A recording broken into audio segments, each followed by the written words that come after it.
Gentlemen, Delhi is once again bracing for farmer fury. 2 years ago, the siege of the capital by India's farmers had forced a mighty government to take back 3 farm laws.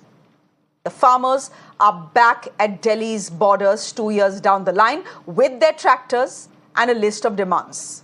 And the Delhi police is back in action with a long list of restrictions. As we speak, ladies and gentlemen, Section 144 is in place across the national capital.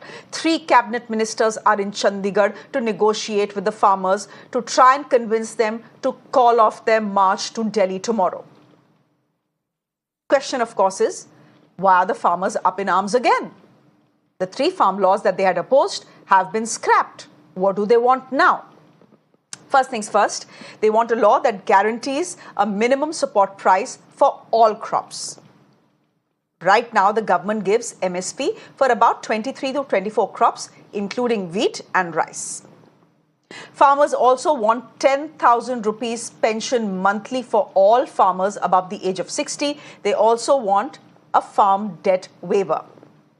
Now, farmers say the centre had made a commitment to give them legal guarantees to MSP, but have not fulfilled that because of pressure from the corporate sector. That is the charge that farmers are making. Farmers also want withdrawal of police cases against them, and they are seeking justice for victims of the Lakhimpur Kheri violence. Long list. It is what it is. Question is, will the government outreach help ease the crisis at hand? And this is a crisis. This is what the situation at hand is looking like as we speak. At Delhi's borders, ladies and gentlemen, we'll put those pictures out for you. Bright yellow barricades, nails and cranes are awaiting farmers. Singhu, Ghazipur, Tikri borders. This is where farmers sat on a protest for over a year. All these borders have been sealed once again. There is a ban on the entry of tractors, trolleys, buses and trucks into the city. The Delhi police has imposed Section 144, saying that there is an imminent risk of widespread tensions, social unrest and potential for violence on account of these protests. Now, here's my question. Farmers have a right to protest. But do they have the right to make the lives of fellow citizens absolutely miserable? It's not just traffic. Mobile and internet services have been suspended in border towns of Haryana. The matter, in fact, has now reached the Punjab and Haryana High Court. The petition in court is seeking directions to stay all obstructive actions by the governments of Haryana, Punjab, Union government as well, against the farmers' protest.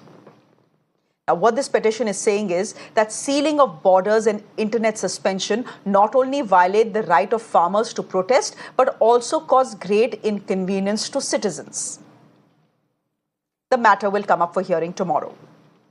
Meanwhile, as we speak, every effort is underway to stop farmers from entering Delhi.